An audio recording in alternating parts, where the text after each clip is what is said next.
Hello everyone, কেমন আছো সবাই? আশা করি ভালো আছো। প্রতিদিনের ন্যায় আবারও চলে এসেছি আমি বাসুদেব। আমাদের আজকের আলোচ্য বিষয় রাসায়নিক পরিবর্তন। কেমিস্ট্রি ফার্স্ট পেপারের সব থেকে গুরুত্বপূর্ণ একটা অধ্যায় রাসায়নিক পরিবর্তন। তুমি বাংলাদেশের প্রেক্ষাপটে এমন কোনো পরীক্ষা নাই যেখানে এই চ্যাপ্টার থেকে কোশ্চেন আসে না। সুতরাং আমরা বলতে পারি রাসায়নিক পরিবর্তন ব্যতীত যে কোনো পরীক্ষা টোটালি অসম্ভব ব্যাপার।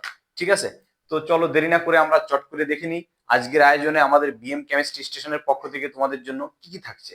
আমরা আজকে আলোচনা করব ভাইয়া কেপি কেসি রিলেটেড যা যা আছে সবকিছু।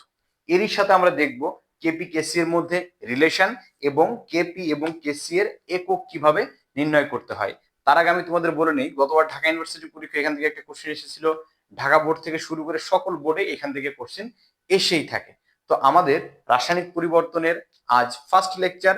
তো তোমরা পর্যায়ক্রমে আমাদের সকল লেকচার গুলো দেখার তলে থাকো এবং আমাদের সাথেই থাকো। আশা রাখি এ অধ্যায়ের সকল সমস্যা এবং এ অধ্যায়ের প্রতি তোমাদের যে ভীতি সেটা আমরা অবশ্যই দূর করতে পারবো। ও আর একটা কথা ভাই, এখনো যারা যারা আমার চ্যানেলটি সাবস্ক্রাইব করতে পারোনি, চট করে চ্যানেলটি সাবস্ক্রাইব করে দাও এবং লাইক করো ও শেয়ার করো। তোমাদের একটি লাইক, একটি শেয়ার, একটি সাবস্ক্রাইব এরকম অসংখ্য ভিডিও তোমাদের সামনে আনতে আমাকে অনুপ্রাণিত করবে। সো আর দেরি না করে চট করে আমার চ্যানেলটি সাবস্ক্রাইব করে ফেলো এবং তোমার ফ্রেন্ডদের সাথে শেয়ার করো। নাও আজ আর কথা না বাড়িয়ে আমরা শুরু করি রাসায়নিক পরিবর্তনের মেগা ক্লাস। তো প্রথমে আমরা কি শিখবো ভাইয়া? কেপি কি, কেসি কি। তো দেখো কেপি, কেপি মানে কনস্ট্যান্ট অফ প্রেসার, তার মানে পার্শিয়াল প্রেসারে অর্থাৎ আংশিক চাপে সাম্যাঙ্ক ধ্রুবকের মানকে কি বলা হয়? কেপি বলা হয়। তো সি, কেসি, কেসি সি হচ্ছে কনসেন্ট্রেশন অর্থাৎ মোলার ঘনমাত্রায় সাম্যাঙ্ক ধ্রুবকের মানকে আমরা কি বলতে পারি? কেসি বলতে পারি। বুঝাইতে পারছি? আচ্ছা, তো এইখান থেকে কেপি কেসি এর সংজ্ঞা জীবনেও কখনোই চায় না। এইখান থেকে আমাদের যে ধরনের কোশ্চেন এসে থাকে, এখানে সচরাচর কোশ্চেন এসে থাকে কেপি এবং কেসি এর রিলেশনের মধ্যে থেকে আমাদের বিভিন্ন ইকুয়েশন ড্রাইভ করতে হয়। তো আমরা একটা ইকুয়েশন কম্পেয়ার করি। দেখো ইকুয়েশনটা লিখিয়ে দিয়েছি, A A B B C C D D. এই ধরনের ইকুয়েশনের ক্ষেত্রে ধরো এটা A A B B C C D D, এই টাইপের ইকুয়েশনের ক্ষেত্রে আমরা কিভাবে কেপি এবং কেসি নির্ণয় করতে পারি তার আগে একটু পরিচয় করি। এই বাম পাশে যা থাকবে এটা হচ্ছে বিক্রিয়ক, রিয়াক্টেন্ট। ডান পাশে যা থাকবে এটা হচ্ছে প্রোডাক্ট। আর এর আগে যা থাকবে এটা হচ্ছে বিক্রিয়কের সহগ।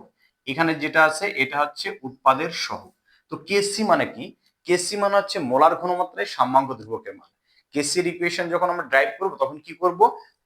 কেসি এর ইকুয়েশন মানে হচ্ছে এখানে হচ্ছে উৎপাদকের মোলার ঘনমাত্রা ডিভাইডেড বাই বিক্রিয়কের মোলার ঘনমাত্রা। তো নরমালি এ যদি একটা মৌল যৌগ হয় তো এর মোলার ঘনমাত্রাকে আমরা কি দ্বারা আইডেন্টিফাই করতে পারি? থার্ড ব্র্যাকেট দ্বারা। সিমিলারলি বি যদি একটা মৌল হয় এর মোলার ঘনমাত্রাকে আমরা কি দ্বারা আইডেন্টিফাই করতে পারি? থার্ড ব্র্যাকেট দ্বারা। তো নাও কেসি এর ইকুয়েশনটা আমরা ড্রাইভ করি। কেসি সমান হচ্ছে ভাইয়া উৎপাদকের মোলার ঘনমাত্রা। এখানে উৎপাদক কোনটা দেখো তো, সি এবং ডি। তাহলে সি এর মোলার ঘনমাত্রা কোনটা? Third bracket of C.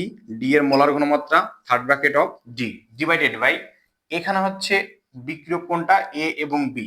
তাহলে এ এর মোলার ঘনমাত্রা ডিভাইডেড বাই বি এর মোলার ঘনমাত্রা। এখন একটা জিনিস মনে রাখতে হবে, যার যা সহগ তার তা পাওয়ার হয়ে যাবে। দেখো সি এর সহগ কত? সি ছোট হাতের সি। ডি এর সহগ কত? ছোট হাতের ডি। সিমিলারলি এ এর সহগ আছে এ, বি এর সহগ আছে বি। এটাই হচ্ছে কেসি এর ইকুয়েশন। এখন যদি কেপি এর ইকুয়েশন বের করতে বলে, সেম উৎপাদকের আংশিক চাপ ডিভাইডেড বাই বিক্রিয়কের আংশিক চাপ।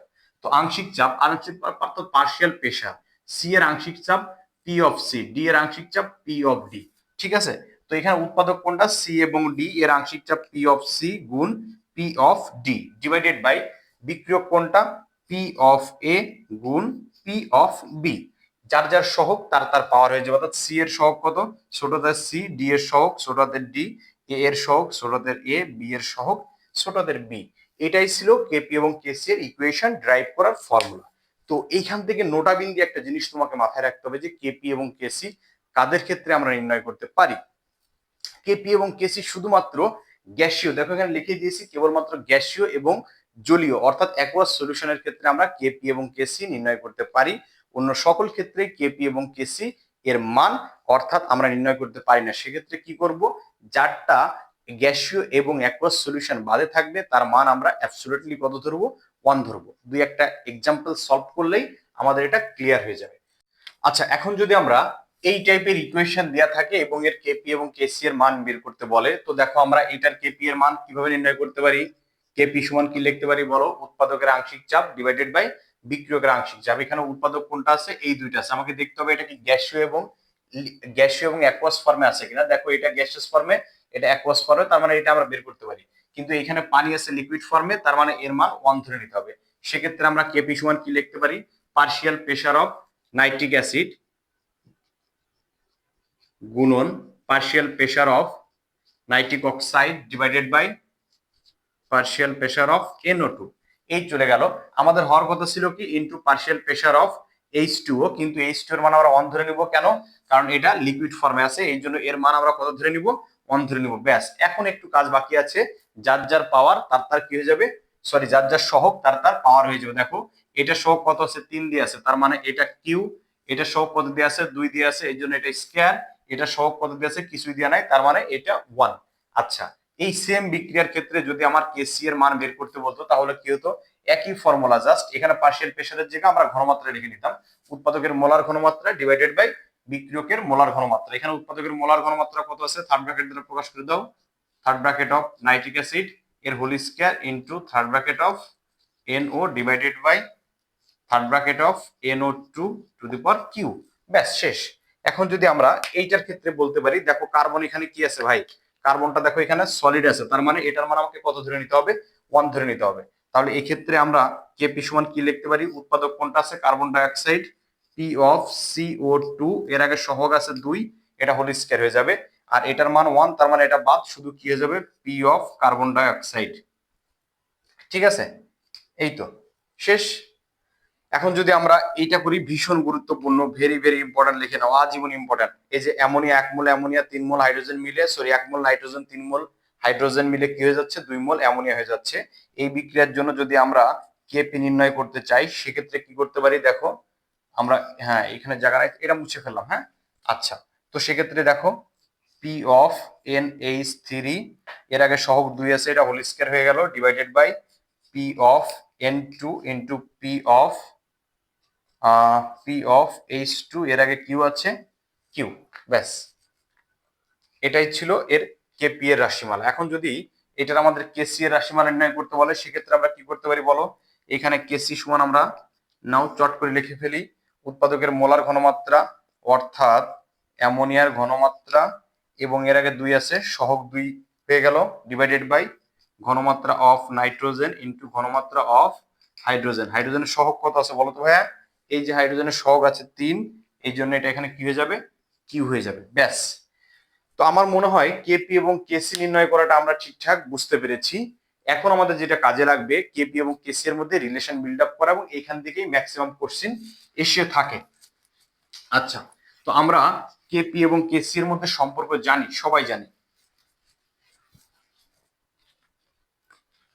দেখো আমরা এটা ছোটবেলা থেকেই জানি, কেপি সমান Kc RT to the power del N, where del n is equal to mole number of product minus mole number of reactant। অর্থাৎ del n সমান আমরা কি লিখতে পারি? উৎপাদকের মোল সংখ্যা মাইনাস বিক্রিয়কের মোল সংখ্যা। তো এই মোল সংখ্যা তো del n তো আমরা একটা ভ্যালু পাবো, তাই না ভাই? সেই ভ্যালুটা কি হতে পারে? হয় ধনাত্মক হতে পারে, না হলে ঋণাত্মক হতে পারে, অথবা জিরো হতে পারে। তো দেখো del n এর মান যদি পজিটিভ হয়, del n এর মান এনই পজিটিভ মান, তো del n এর মান যদি পজিটিভ হয়, সেক্ষেত্রে আমি কি দেখতেছি? কেপি এর একটা মান আছে, সেই মানটা কি কেসি এর সমান? না, কেসি এর মানকে আর এবং টি এর গুণফল দ্বারা গুণ করলে যা হবে সেটা। সুতরাং আমরা কি বলতে পারি? del n এর মান যদি পজিটিভ হয়, সেক্ষেত্রে কি লিখতে পারি বলো? Kp is greater than Kc. Similarly del n সমান যদি নেগেটিভ হয়, del n সমান যদি কত হয়? নেগেটিভ হয়, তাহলে নেগেটিভ, সাপোজ ধরো del n এর মান কত আছে? -2, সেক্ষেত্রে আমরা কি লিখতে পারি? KC divided by RT whole square. তার মানে আমি কি দেখলাম? যে কেপি এর একটা মান আছে ভাইয়া, কি আছে? কেপি এর একটা মান আছে, সেই মানটা কি হবে?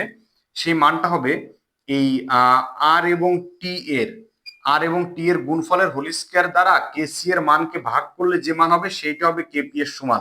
তার মানে সেটা কি কেপি এবং কেসি এর সমান হচ্ছে? না, আলটিমেটলি কি হচ্ছে? কেপি এর মান কেসি এর থেকে ছোট আছে, কারণ কেসি এর মানকে ভাগ করলে যে ভাগফল পাচ্ছি সেটা হচ্ছে কেপি এর সমান। তাহলে আমরা কি লিখতে পারি বলো, ডেল এন সমান যদি নেগেটিভ হয় তাহলে আমরা খুব সহজে লিখতে পারি কেসি ইজ গ্রেটার দ্যান কেপি।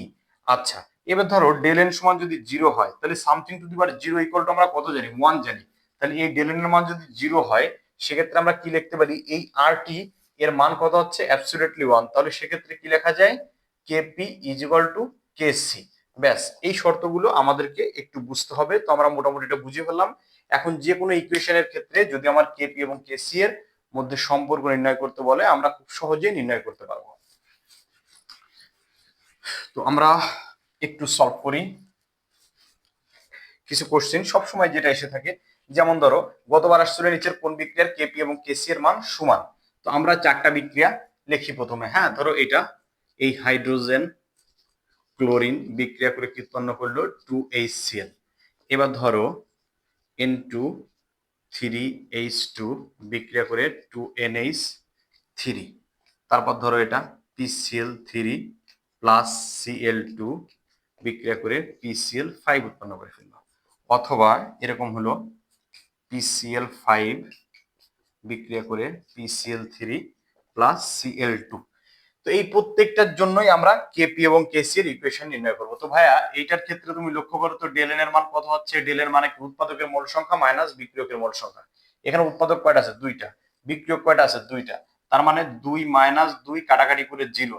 তো ডেল এন এর মান যেহেতু 0 হয়ে যাচ্ছে তাহলে এই বিক্রিয়ার ক্ষেত্রে আমরা কি লিখতে পারি ভাইয়া, কেপি ইকুয়াল টু কেসি। চমৎকার না? হ্যাঁ।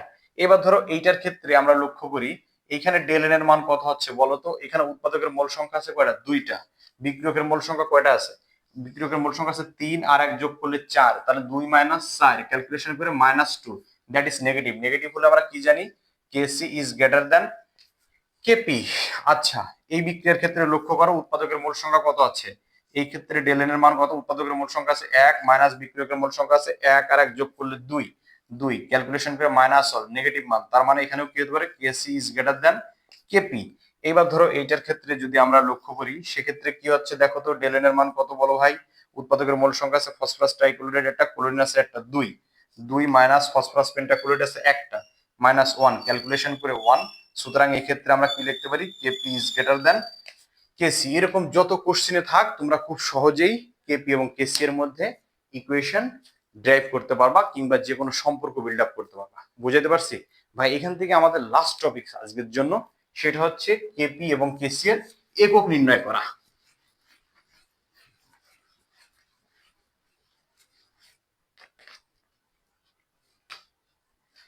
তো কেপি এর একক খুবই সহজ, atmosphere to the power del n, এবং কেসি এর একক হচ্ছে mole per litre to the power del N.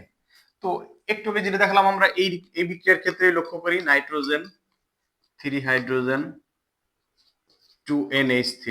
ভাই এই বিক্রিয়ার জন্য যদি আমাকে কেপি এর একক নির্ণয় করতে পারে, প্রথম কাজ কি, ডেল এন এর মান বের করা। ডেল এন কত হচ্ছে দেখো, 2 মাইনাস 4 ইজ ইকুয়াল টু -2।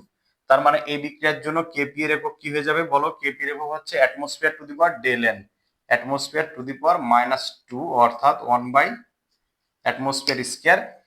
এটা হচ্ছে এই বিক্রিয়ার জন্য কেপি এর একক। তো এই বিক্রিয়ার জন্য যদি আমরা কেসি এর একক নির্ণয় করতে চাই সেক্ষেত্রে কি হয়ে যাচ্ছে বলো, mole per litre to the power del n এর মান কত, -2। তাহলে -2 কি হয়ে যাচ্ছে, মোল পার 2 আর এই লিটার স্কয়ার। ঠিক আছে। আবার আমরা জানি কি 1 লিটার সমান 1 ডেসিমিটার কিউ। তাহলে ডেসিমিটার কিউ এখানে বসালে কত হয়ে যাচ্ছে বলো তো, মোল -2 ডেসিমিটার টু দি পাওয়ার 6।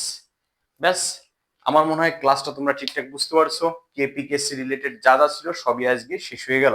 দেখা হবে পরবর্তী কোনো ক্লাসে রাসায়নিক পরিবর্তনের বাকি বিষয়গুলো নিয়ে। ততক্ষণ ভালো থেকো, সুস্থ থেকো। আর এখনো যারা যারা আমার চ্যানেলটি সাবস্ক্রাইব করতে পারোনি চট করে সাবস্ক্রাইব করে দাও। ধন্যবাদ সকলকে, ভালো থেকো।